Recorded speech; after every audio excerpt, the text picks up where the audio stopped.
Good afternoon. Welcome to Accessible Audio, Android hearing aid support and the audio framework. My name is Brian Kemler, and I'm a PM on the Android accessibility team. Our team's mission is to improve the lives of people with disabilities by creating useful and innovative products. Specifically, we design Android Accessibility Suite, Sound Amplifier, Live Transcribe, and as you may have heard today, now Live Caption.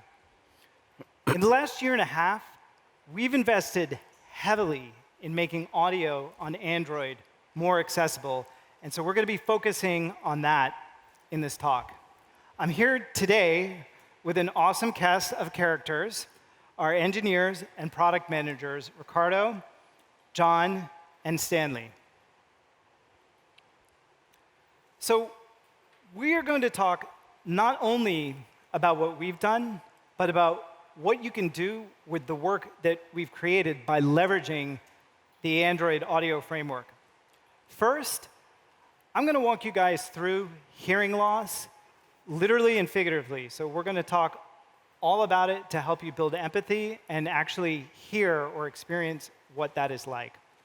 Next, Ricardo is going to go under the hood and talk about the technologies we've baked into the platform so you can make your apps and your devices more accessible and have a better experience for your users.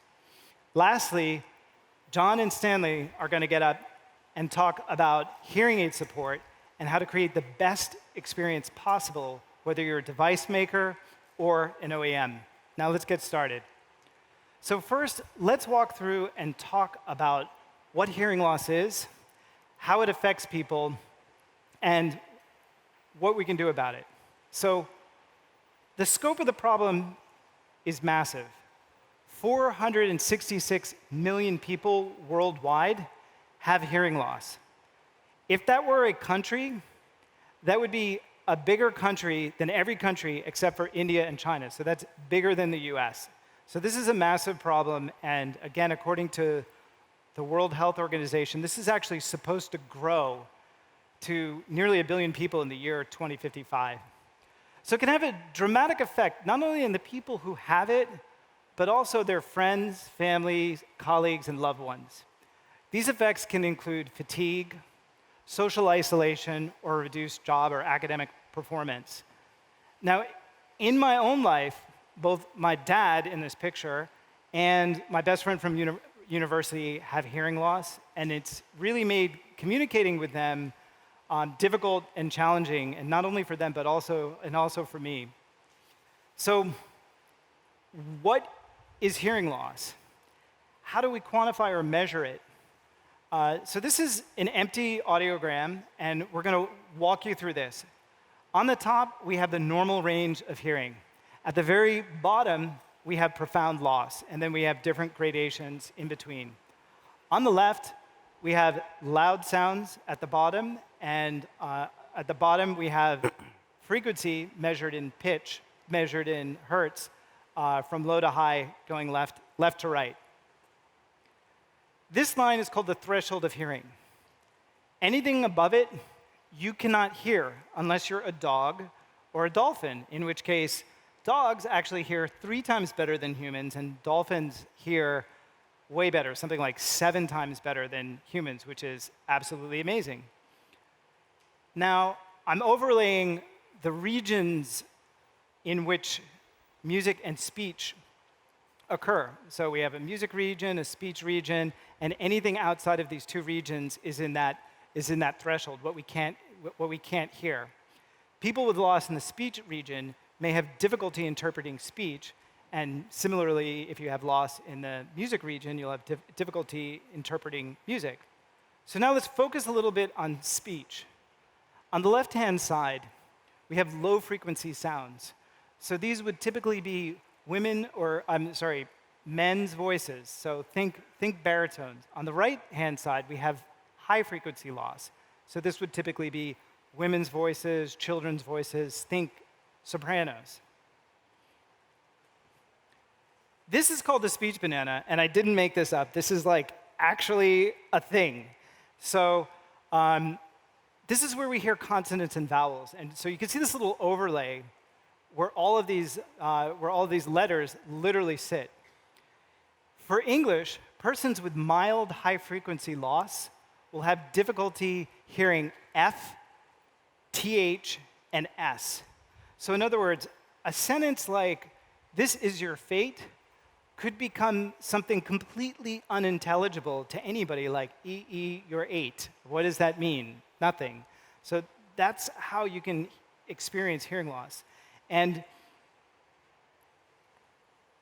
let's shift from speech over to sound. So in this overlay, I'm overlaying typical sounds and where they take place. So you can see we have very loud sounds like the lawnmower, the phone, the bus at the very bottom, and quieter ones like the wind and the seagull at the top. This is an audiogram for a fictitious patient. And so we stripped away the sounds, the consonants, the vowels, and so forth. And we can measure the ability to hear for each ear, left and right. And so the right ear is red and the left ear is blue. Loss will vary by person, and indeed it's going to vary ear to ear. And over time, this will change. So you can see the pattern of loss in this example is high frequency loss, and that is one of the most typical forms of hearing loss.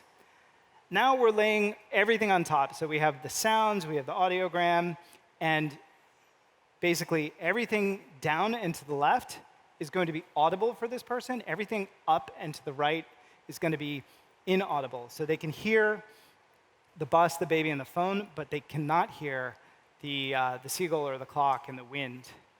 So a hearing aid, this is a very simplified example, but a hearing aid is going to work by injecting the right amount of gain, so turning up the volume, and the right amount of signal processing at the appropriate frequency levels. It also works by lowering the gain so that you're not overloading the ears in certain cases. So this can make up for loss, and this is called compensation. And the amount of compensation, again, it's going to vary from individual to individual. And I'm sort of showing this fictitiously by raising up this line. So hearing aids are really, really, really effective. They work well, but they're not perfect solutions. According to a recent survey, the majority of respondents said that their quality of life was improved with a hearing aid compared to no amplification at all. So that's really, really good. But there are a lot of challenges with hearing aids too. So for people who self-identified as having difficulty hearing, that was about 10% of the population. However, only a corresponding 3% of the population reported having one or more hearing aid devices. So there are a lot of reasons why hearing aids are not widely adopted. One is expense. Typically, they're not covered by insurance. 2, sadly, there could be a stigma associated with wearing a hearing aid, or people just don't want to admit that they have this loss. So we're doing a bunch of things about this, but what I want to do right now is a hearing loss simulation demo. So I'm going to switch over and run this demo for you guys, playing some music, so you guys get a sense of what normal hearing is like, and then what hearing with hearing loss sounds like. Demo.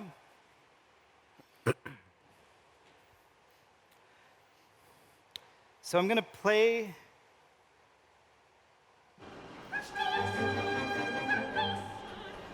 a little opera for you guys.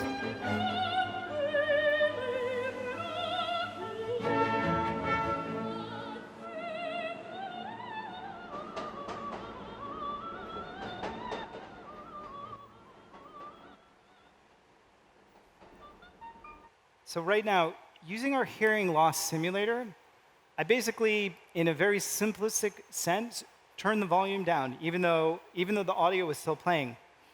Now, what I'm going to demonstrate using our sound amplifier product is how we can apply some basic compensation to this loss, and you can get to experience the effect of the product. So I'm going to play the music again, and then I'm going to switch over to sound amplifier. So again, you can barely hear it, but the music is actually playing. Now I'm going to turn on sound amplifier.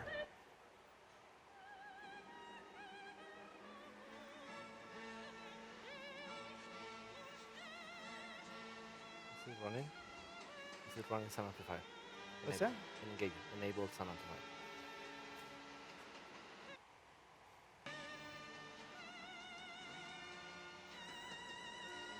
The demo gods are not with us. Okay, they are now. There we go. Thank you. This is why, as a product manager, you always need to have an engineer by your side. So right now I'm playing with the boost.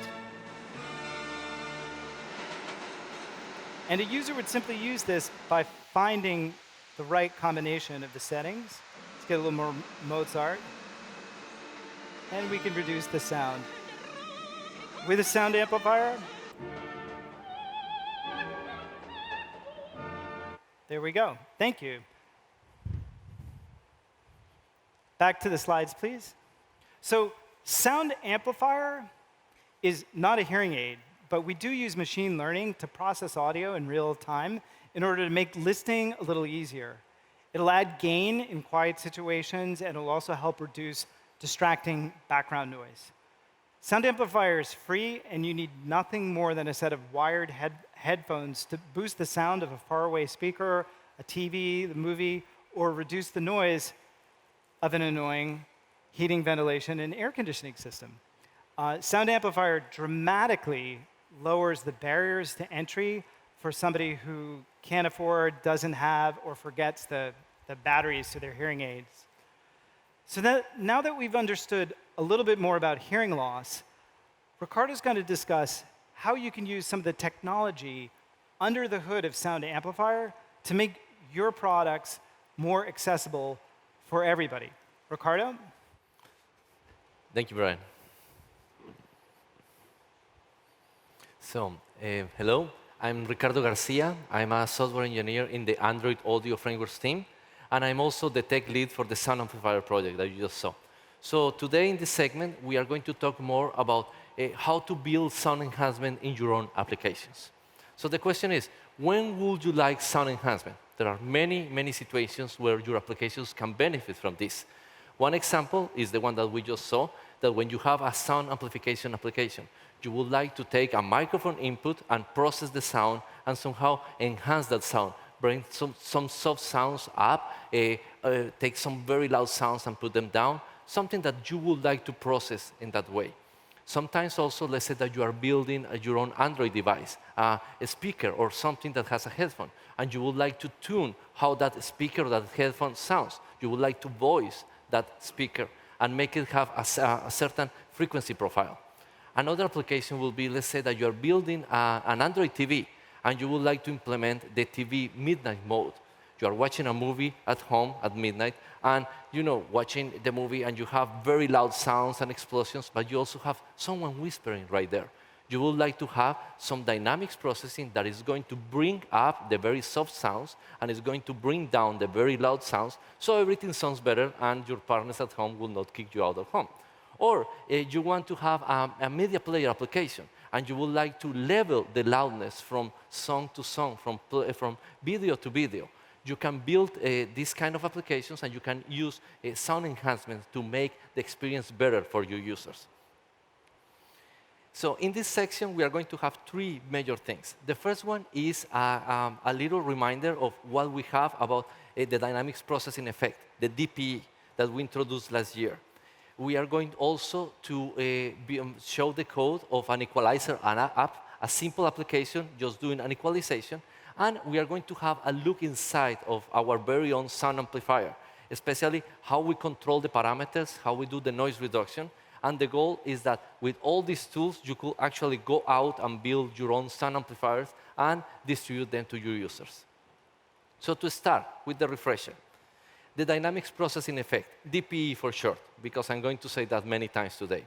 The dynamics processing effect was introduced in Android Pie last year.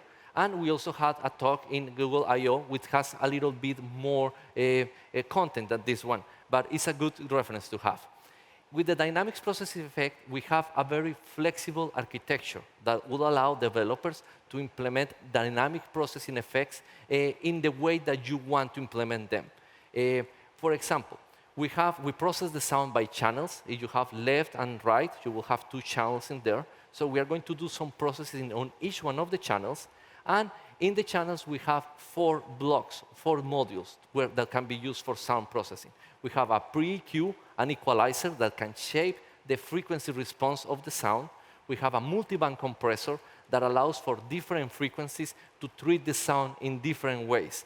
A compressor does one of the things that I mentioned before, that it takes very loud sounds and makes them softer, and very soft sounds and make them louder, which is the heart of the sound amplifier that we saw. A post-equalizer also to be able to shape the spectrum of the sound that is coming out, and we have a limiter. A limiter is a very good safety device that after you have done all this processing, if you have for some reason a pop or a very loud sound, it's good to have a limiter that is going to limit how loud that sound is going to go when it's coming out of the processing. And inside of each one of these modules, we have a lot of parameters, a lot of bands that we can control individually.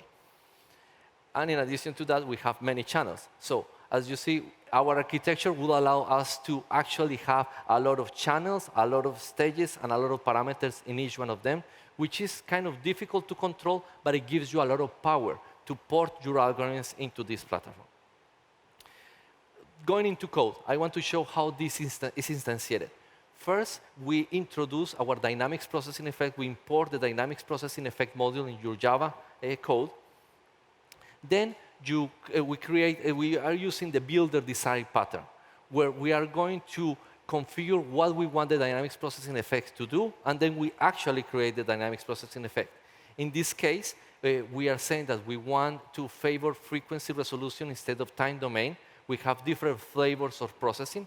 With frequency domain, you can have more control of how your frequencies are distributed in the frequency domain. With time resolution, favoring time resolution, you will have more control of how big your blocks in time will be. So if you want fast response, probably you would like to have the time domain implementation. We can also say how many channels we want, and then we can say in the stages if we want to use pre-EQ and how many bands. In this case, we want to use pre-EQ and 12 bands. We want to use post-EQ, a multiband compressor and 8 bands. And we want to use post-EQ, 16 bands, and also the limiter. So pretty much we are using everything that we have access to. Then we can set some parameters that are preferred. We are kind of hinting the system. We would like to have frames that are 10 milliseconds long. Doesn't mean that the system is going to comply, but it's going to do the best effort to offer us 10 milliseconds frames. We can ask for something smaller, something longer. It depends what your algorithm needs. Then we create the config object, and we are ready to go to the next stage. In the next stage, we haven't created the dynamics processing effect yet. We would like to go and get hold of the multiband compressor and change some of the default parameters. So we get a hold of that, and we are going to iterate in this moment in the 8 bands in this toy example that I have here. We get a hold of the band. In this moment, we set some of the parameters, like the attack time to be 50 milliseconds. We set the release time to be 100 milliseconds. We can set all the other parameters, whatever that we want there.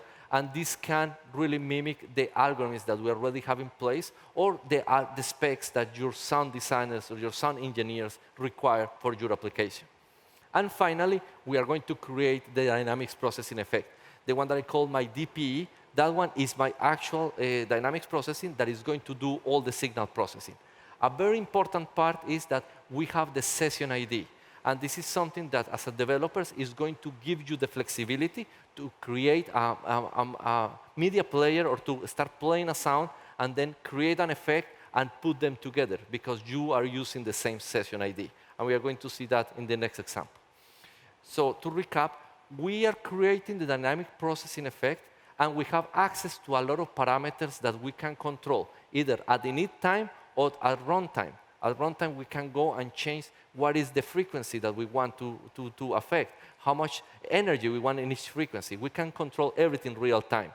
And in this graph, we see that we have channels. Inside of the channels, we have different stages, pre-EQ, multiband compressor, post-EQ, and the limiter. And inside of each one of them, we have bands and multiple parameters that we can control. So one very quick example. I'm going to use this equalizer demo, and I'm going to show you the code that I use for this application. So can we switch to the demo, please?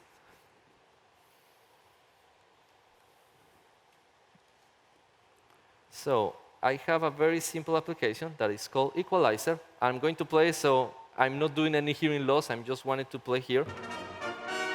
So, and I'm going to start modifying the bands in there. So.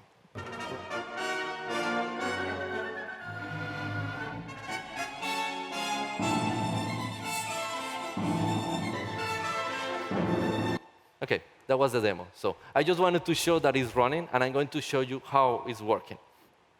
So back to the slides, please. So we start with, we create a media player. We go to the code, and we just use the same code that we have used for many years to create a media object. In this case, is the media player. And I'm playing a classical music example in there. But the most important thing is that when I create that, we have the session ID, as I mentioned before. We create a media player, and we are going to use this session ID in a second when we create the dynamics processing effect. So I'm going to go inside my function, that is there, the last one called createDP, that is my own custom function. I'm using the builder design pattern that I'm going to say how many channels I want, how many bands I want. I'm just going to use the first one, that is the EQ. And I'm going to create in each one of the EQ bands what is the level, the initial level. So I know that it's a lot of code there, but the most important part is that when we have created this, and at runtime, when I'm moving the sliders, what I'm doing when I'm moving the sliders, if you look in here, the section that I just highlighted there, every time that I move one of the sliders, I go and find the band of interest for that EQ and just assign a different value there. I say I want to attenuate or I want to enhance that band. This is all. This is all the code that you need to run a very powerful, very configurable EQ in your application. And now I'm going to go to my last part of my talk. I know that it's a lot of data, but inside of the sound amplifier. So our sound amplifier, the application that Brian demoed before, is built on top of the dynamics processing effect. We are using the dynamics processing effect that anyone that is using Android Pie or above can have access to. And it has, in the architecture, it has two parts that I want to make emphasis to. The first one is the control part, the top part. Pretty much, the user has access to the UI. It can move some sliders, and when it moves the sliders, the application is computing some parameters that get sent to the dynamics processing effect. That it says, change the EQ here, change this band here, move things here. This is all done in the UI, I will say in the control part, but all the number crunching, all the magic is happening in the dynamics processing effect that belongs to the OS. Another part that I want to show is the audio part. We are doing some noise reduction analysis in the audio, but at the end, we are just selecting some parameters that get sent to the dynamics processing effect to tell the system how to process the audio. How do we do this? The first part, the UI part. So our problem is we have two sliders, and we would like the dynamics processing effect to change the parameters that it has. What type of changes we want on those parameters? We are going to use some EQ and compression. We are going to do what Brian showed us to do, that hearing aids do, that they just change some of the parameters, how they affect the frequency response and how they affect the frequency in different frequencies in different ways.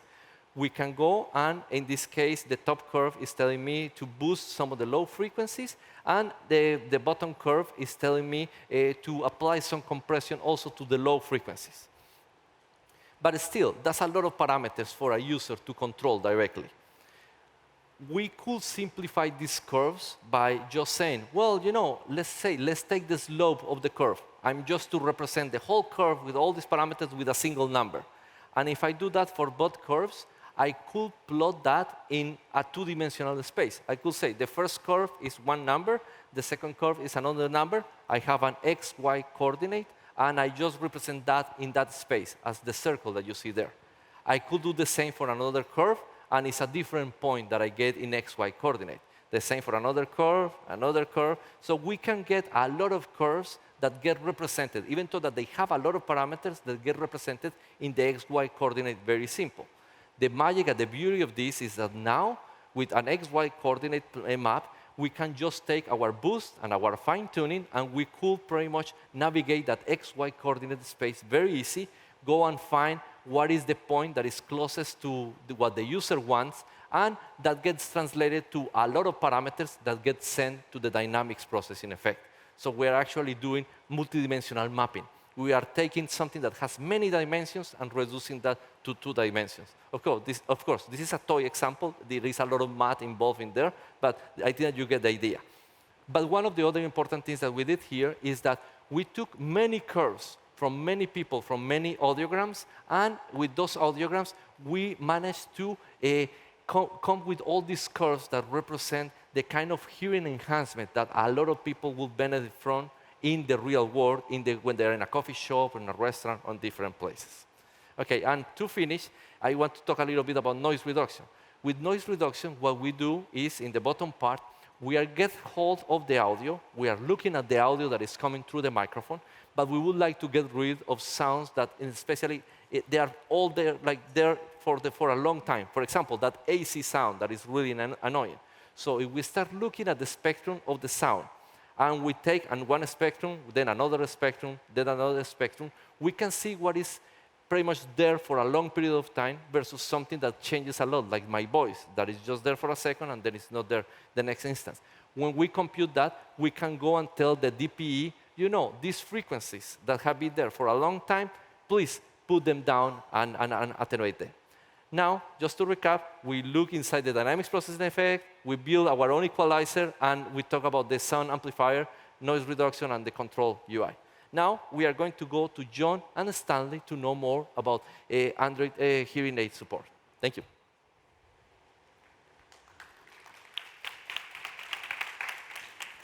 Thanks, Ricardo.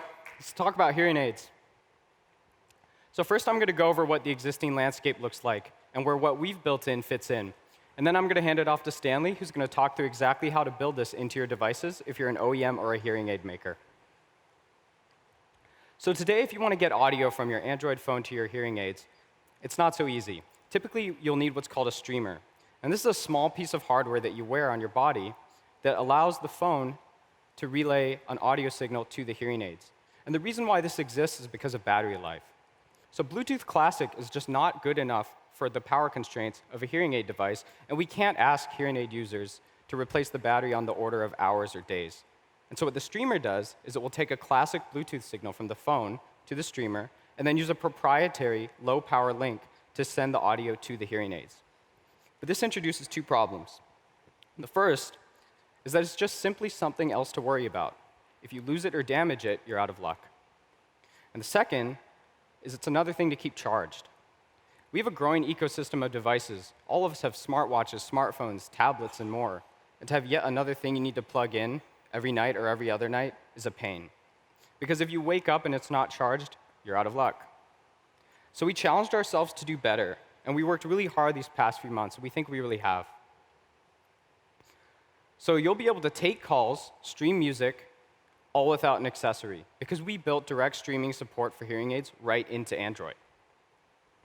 But we didn't stop there. We really listen to users, and we know that battery life is incredibly important.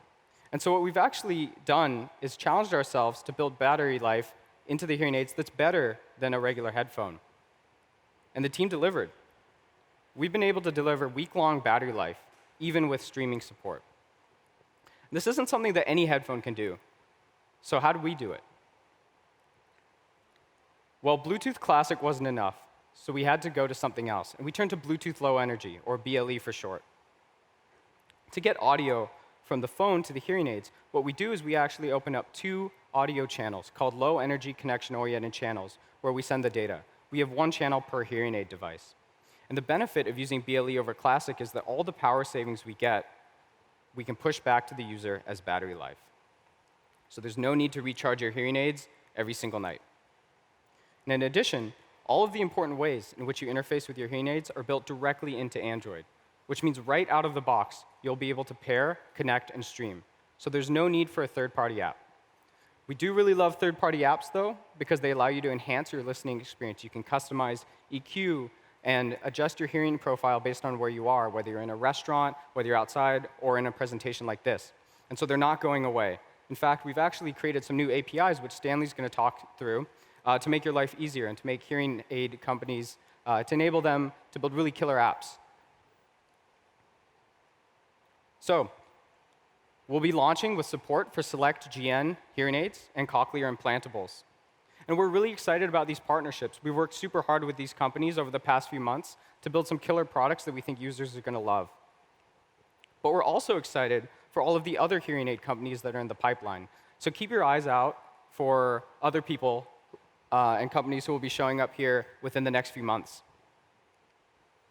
So phone calls, audio, music, podcasts, and more, all without an accessory and all with a week of battery life. This has been an amazing effort and partnership, and we're super excited about what this is going to do for the 466 million people who have disabling hearing loss. I'm going to hand it over to Stanley now, who's going to talk through exactly how to build this into your device if you're an OEM. Thank you.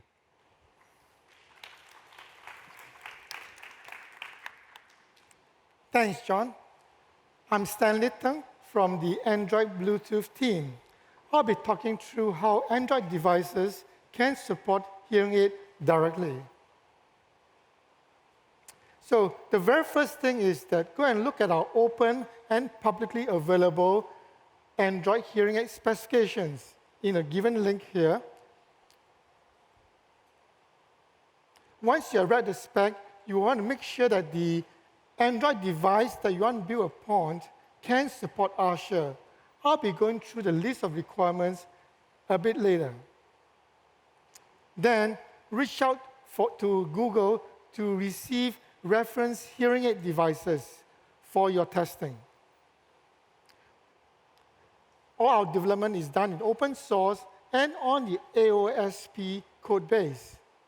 So with your reference devices and the AOSP open source code, you have everything you need to build a solution. But I must stress, it's very important that you test thoroughly with the reference device to make sure it's correct.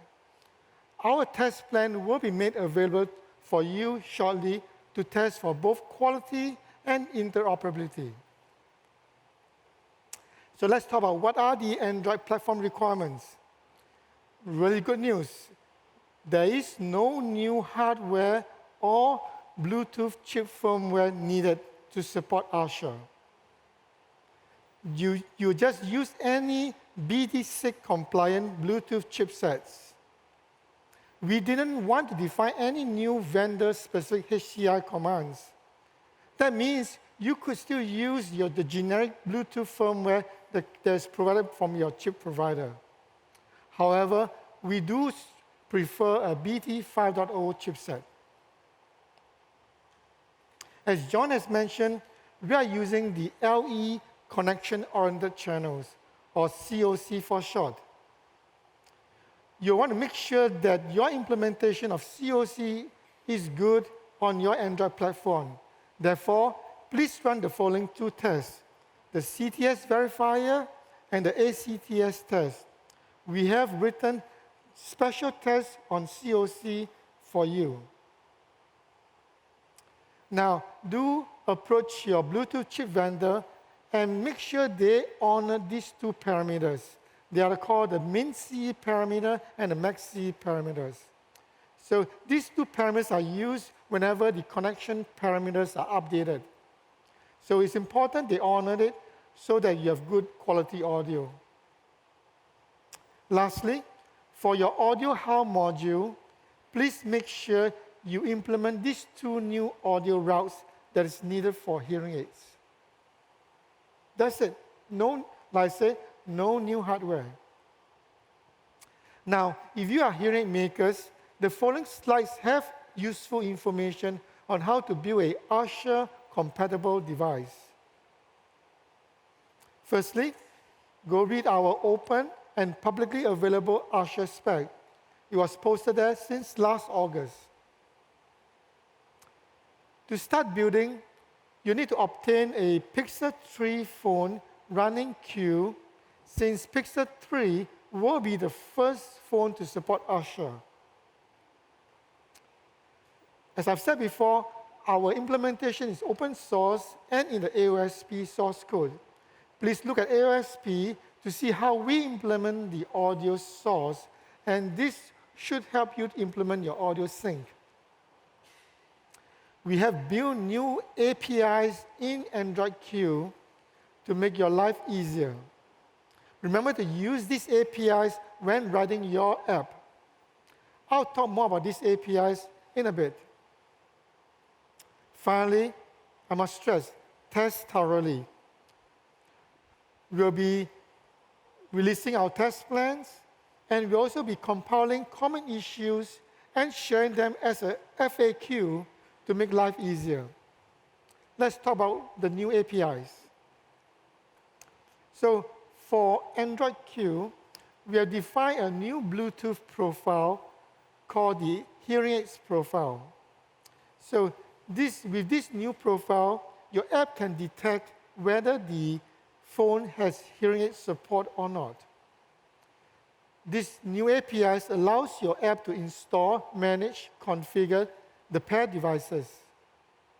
Furthermore, the apps can still continue to use their existing LE services on their hearing aids. This means that all the special features and enhancements that's available on your hearing aids is still possible with your app. Just a small code segment to demonstrate how you could check whether a phone supports the hearing aid profile. We have defined a new profile ID, and you can imagine using this at your app level to verify that the phone is compatible, and if not, throw a notification to the user. I'd like to cover a few more things to watch out for. Because the Android device is streaming audio to two different hearing aid devices on two separate channels, there's a need to synchronize the two audio streams. Hearing aid devices must have their own stereo sync method. However, on the Android side, we will assist by sending the triggers to the device whenever this sync needs to happen. Stay tuned and check the ASHA spec because we're adding more details there. We are using the LE connection on the channels, especially the credit-based flow control. So this credit is controlled by the hearing aid devices to let Android knows when to send the next audio data. Therefore, this flow control is an important mechanism to regulate the amount of data that the Android device sends to the hearing aids. As I've said before, Pixel 3 and Pixel 3 XL will be the first devices to support ASHA. If you are keen on building quickly, go grab one to start development. Thank you. Let me hand it back to Brian. Thank you, Stanley. So this feature, I think, is one of the most important features that we're launching because it means users are going to have like the best possible experience on Android with hearing aids to stream music, stream anything. And Stanley was really the prime mover technically behind this, so big shout out to Stanley for making that happen. So we talked today about hearing loss and help you understand it a little bit better. And then Ricardo dived in and helped you understand how to build your own equalizer and effects into your software and your hardware, and that was awesome.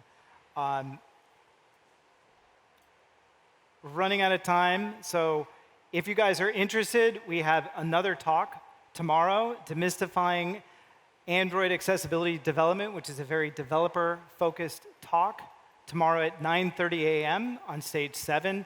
And we also have two really cool sandboxes, the Accessibility Sandbox and the Experiment Sandbox, which should be right out there. So I hope everybody had a chance to learn something new, and I hope you all have a great I/O. Thank you so much for coming out, and hope to see you around or next year.